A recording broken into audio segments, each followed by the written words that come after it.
Hello dear student, welcome. तो अभी हम लोग मैन्युफैक्चरिंग फाइनल अकाउंट सीख रहे हैं, ठीक है। तो बैलेंस शीट का कैसे अक्खा सम मैंने सॉल्व कर दिया अच्छे से, पर बच्चे लोग को कभी कभी ना समझ में नहीं आ रही कि मैन्युफैक्चरिंग अकाउंट होता ही क्या है।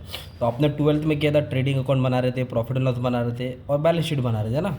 तो उसके पहले भी मैन्युफैक्चरिंग अकाउंट बनाने का है। तो मैन्युफैक्चरिंग अकाउंट का पहले शॉर्ट में समझाता हूँ। देखो, रॉ मटेरियल लिखा, वर्क इन प्रोग्रेस लिखा, फिनिश गुड्स लिखा। तो ये स्टॉक होते हैं, 3 टाइप के स्टॉक होते हैं, ठीक है। आपने सिर्फ स्टॉक सुना था, अभी 3 टाइप के स्टॉक होते हैं, ठीक है। ये भी opening closing, opening closing, opening closing. तो जो रॉ मटेरियल और वर्क इन प्रोग्रेस है ना, अभी कैसे तुमको याद दिलाओ। रॉ मटेरियल बोले तो आलू ले लो, वर्क इन प्रोग्रेस तेल में डाला, फिनिश गुड्स वड़ा पाव हो गया ना यार, है ना। तो ये जो रॉ मटेरियल और वर्क इन प्रोग्रेस है ना, ये तुम्हारा मैन्युफैक्चरिंग अकाउंट में आएगा। किस में आएगा? मैन्युफैक्चरिंग। और जो फिनिश गुड्स रहता है ना, वो ट्रेडिंग अकाउंट में आएगा भाई। किस में आएगा? वो तुम्हारा ट्रेडिंग अकाउंट में आएगा, वो तुम्हारा ट्रेडिंग अकाउंट में आएगा, ठीक है। तो अभी हम लोग क्या कर रहे हैं मालूम है क्या? दोनों अकाउंट बना रहे हैं। ऊपर मैन्युफैक्चरिंग बना रहा हूँ, इधर एक लाइन मार के ना मैं तुम्हारे लिए ट्रेडिंग अकाउंट, मतलब 2 अकाउंट बना देता हूँ, ठीक है। कि तुमको डाउट क्लियर हो जाएगा किस में क्या आता है और कैसे लिखते हैं। एकदम प्यार मोहब्बत में प्यार से करा देता हूँ, क्योंकि profit and loss balance sheet as usual 12th वाला ही है, बट ट्रेडिंग और मैन्युफैक्चरिंग समझाने का ना। अब सुनो, जो पहले हम लोग ट्रेडिंग में लिखते थे ना 12th में, फैक्ट्री के रिलेटेड, और वो सब अभी मैन्युफैक्चरिंग में आ जाएगा। किस में आ जाएगा? मैन्युफैक्चरिंग। ट्रेडिंग एक तरफ से वीरान हो जाएगा, खाली हो जाएगा। तो सबसे पहले शुरुआत क्या करेंगे? कितना स्टॉक बोला मैंने? 3 स्टॉक है ना, रॉ मटेरियल है, वर्क इन प्रोग्रेस है और फिनिश गुड्स है। तो ये दोनों किधर आएगा? मैन्युफैक्चरिंग में। और फिनिश गुड्स किधर आएगा भाई? ट्रेडिंग में। तो सबसे पहले क्या लिखने का बच्चों लोग, इसका अलग अलग फॉर्मेट है, आप कोई भी एक फॉर्मेट फॉलो करो, ईजी हो जाएगा। तो एक शॉर्टकट तरीका से समझाता हूँ। ओपनिंग स्टॉक इधर लिखने का डेबिट में, तो क्रेडिट में क्या आएगा भाई? Closing stock. ये तो ईजी है लॉजिक। तो इधर ओपनिंग स्टॉक किसका आएगा भाई? रॉ मटेरियल का आएगा। किसका आएगा? Raw material. और वर्क इन प्रोग्रेस किसका? तो इधर क्लोजिंग स्टॉक किसका आएगा? रॉ मटेरियल और वर्क इन प्रोग्रेस। पर फिनिश गुड्स किधर आएगा तुम्हारा? ट्रेडिंग अकाउंट में आएगा। फिनिश गुड्स किधर आएगा तुम्हारा? तो इधर लिखेंगे ओपनिंग स्टॉक। क्या लिखेंगे? Opening stock.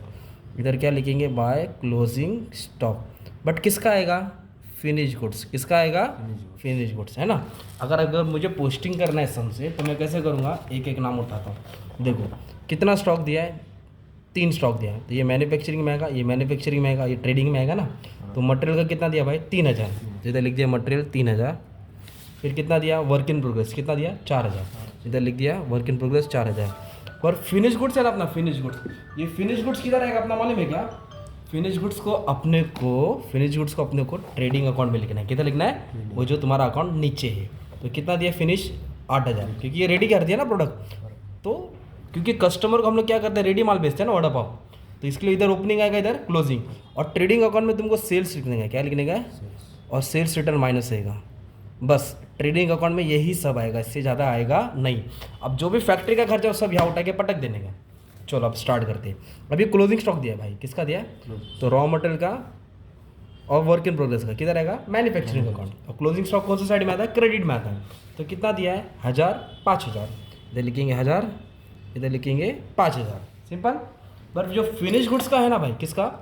फिनिश गुड्स का, वो किधर आएगा? कौन सा अकाउंट में आएगा? ट्रेडिंग अकाउंट में। कितना दिया है फिनिश गुड्स का? Closing stock 4000। कितना दिया है? तो opening stock, closing stock, opening stock, closing stock. इधर raw material work in progress आएगा, इधर फिनिश गुड्स आएगा।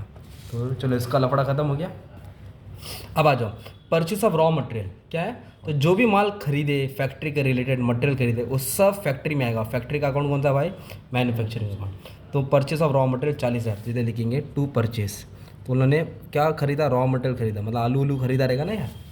तो कितना खरीदा? 40,000। फिर वेजेस बोले तो वर्कर लोग को देते ना रोज़ का हाजिरी, तो ये भी फैक्ट्री का खर्चा। तो फैक्ट्री का खर्चा कितना रहेगा? मैन्युफैक्चरिंग। तो इधर लिखेंगे वेजेस। तो कितना दिया वेजेस? 20,000, ठीक है। हाँ, अगर सैलरी आता तो प्रॉफिट एंड लॉस में आता, क्योंकि ऑफिस का खर्चा है। किधर का खर्चा? वो लाइट गैस ये सब इधर क्या वर्ड है भाई? फैक्ट्री। आग बंद करके किधर डालेगा तू? मैन्युफैक्चरिंग में। तो इधर लिख देगा टू लाइट गैस। क्या लिखेगा? टू लाइट गैस, मतलब सब फैक्ट्री का खर्चा इधर आ जाएगा। कितना दिया है? 2000। फिर इधर क्या दिया? Carriage inward. क्या दिया है? तो कैरेज इनवर्ड क्या करने का रहता है? मटेरियल में ऐड करना रहता है, परचेस और रॉ मटेरियल। या फिर इधर ही लिख दे, चलेगा, तो भी मार्क्स मिलेगा, कटेगा नहीं। किधर ऐड करेंगे? मटेरियल में, क्योंकि कैरेज इनवर्ड बोले तो टेम्पो का भाड़ा होता है। किसका भाड़ा? तो टेम्पो का भाड़ा क्यों दिया? क्योंकि माल खरीदा, और माल खरीदा कौन सा खर्चा? फैक्ट्री बोले तो मैन्युफैक्चरिंग। हायर बोले तो भाड़े पे लिया, प्लांट भाड़े पे लिया रहेगा ना। तो जो भी भाड़े पे लिया, काय के लिए लिया? प्लांट लिया भाड़े पे। तो प्लांट बोला तो फैक्ट्री के रिलेटेड खर्चा होगा ना, ऑफिस में थोड़ी प्लांट लगेगा, तो ये भी इधर ही आएगा। फैक्ट्री रेंट, ऑफिस रेंट बोले रहते तो छूते भी नहीं। फैक्ट्री आया, आग बन कर किधर लिखिएगा भाई, मैन्युफैक्चरिंग। फैक्ट्री रेंट कितना दिया है, फैक्ट्री रेंट 4000, कितना दिया है 4000। फिर इसके बाद दिया है रिपेयर्स, क्या दिया है, रिपेयर्स बोले तो खर्चा होता है ना, रिपेयर्स बोले तो क्या होता है, खर्चा। किसका खर्चा बोला है, प्लांट का, तो प्लांट बोले तो फैक्ट्री, फैक्ट्री बोले तो मैन्युफैक्चरिंग अकाउंट। फिर क्या बोला, रिपेयर्स टू फैक्ट्री, वो भी इधर ही आएगा, रिपेयर्स टू फैक्ट्री कितना है 1000। अब इधर देखो क्या दिया है, सुपरवाइजर सैलरी, मैनेजर सैलरी नहीं बोल रहा है, क्योंकि मैनेजर सैलरी होता है ना, मैनेजर ये सब मैन्युफैक्चरिंग में आएगा।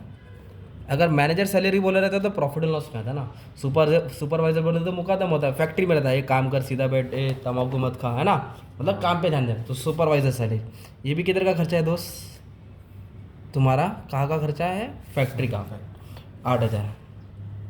फिर क्या बोला, फैक्ट्री वेजेस, क्या बोला, फिर मैं बोला ना, फैक्ट्री बड़ा है तो आग बंद करके उठा के इधर ही डाल दिया, कितना बोला है 1000। और क्रेडिट में क्या आएगा वो भी बताऊंगा, टेंशन मत लो, ओके।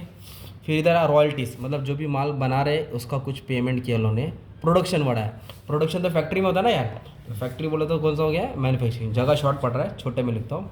बोला वर्क्स मैनेजर सैलरी, क्या बोला है, ये भी इधर ही आएगा। वर्क्स का मतलब होता है फैक्ट्री, क्या सुने, वर्क्स बोले तो फैक्ट्री, और ये भी किधर आएगा, इधर ही आएगा, सिंपल। और इधर क्रेडिट में क्या आएगा, स्क्रैप आएगा, क्या आएगा, जो भी भंगार बेचा तो पैसा आता है ना, वो इधर आएगा। फिर इसको आप बैलेंस करेंगे, मान लो इसको टोटल करेंगे, सपोज ये 1 लाख है और ये समझ ले 6000 है, तो 1 लाख ज़्यादा है, तो 1 लाख को दोनों तरफ लिखेगा, है ना। तो अगर 6000 माइनस करेंगे तो 94,000 आएगा, कितना आएगा, तो इसको बोलेंगे कॉस्ट ऑफ प्रोडक्शन, क्या बोलेंगे, तो जो भी तेरा आंसर आएगा तेरा कॉस्ट ऑफ प्रोडक्शन रहेगा। फिलहाल तो आंसर गलत है, फॉर एग्जांपल, तो बैलेंस इसका इधर आएगा, कौन सा साइड में आएगा, क्रेडिट। हाँ, अब ये क्रेडिट से इसको डेबिट में ट्रांसफर करेंगे, क्रेडिट से किधर ट्रांसफर करेंगे, डेबिट में। कौन से अकाउंट में, ट्रेडिंग। कहाँ से आया ये, मैन्युफैक्चरिंग अकाउंट। कहाँ से आया, इधर लिखेंगे कॉस्ट ऑफ प्रोडक्शन, क्या लिखेंगे, कॉस्ट ऑफ प्रोडक्शन। कितना आया 94, इधर लिखेंगे 94। और समझो सेल्स दिया रहेगा, समझो क्या दिया रहेगा, सेल्स, तो सेल्स लिखेंगे ना। फिर इसको सॉल्व करेंगे तो ग्रॉस प्रॉफिट आएगा, क्या आएगा, इसको सॉल्व करेंगे तो क्या आएगा, ग्रॉस प्रॉफिट। वो तुम्हारा इधर जाएगा, किधर जाएगा, प्रॉफिट एंड लॉस में आएगा। फिर बैलेंस शीट में जाएगा, तो वो वाला नेक्स्ट वीडियो में मैं तुमको सॉल्व करा दूंगा। एकदम बेसिक वाला लेक्चर ले लिया ताकि तुमको मैन्युफैक्चरिंग का डाउट ही क्लियर हो जाए। तो ये तुम्हारा मैन्युफैक्चरिंग अकाउंट था। और मैन्युफैक्चरिंग अकाउंट से क्या मिलता है अपने को, कॉस्ट ऑफ प्रोडक्शन। क्या मिलता है भाई, कॉस्ट ऑफ प्रोडक्ट। वो किधर ट्रांसफर होता है, ट्रेडिंग अकाउंट में। फिर सेल्स क्रेडिट में लिखेंगे, इधर आएगा ग्रॉस प्रॉफिट। तो ट्रेडिंग अकाउंट में क्या आएगा, ओपनिंग स्टॉक, क्लोजिंग स्टॉक किसका, फिनिश गुड्स का, और सेल्स आएगा, क्या आएगा, बाकी सब फैक्ट्री के रिलेटेड किधर आ जाएगा, मैन्युफैक्चरिंग। ठीक है, thank you very much and all the best for your exam.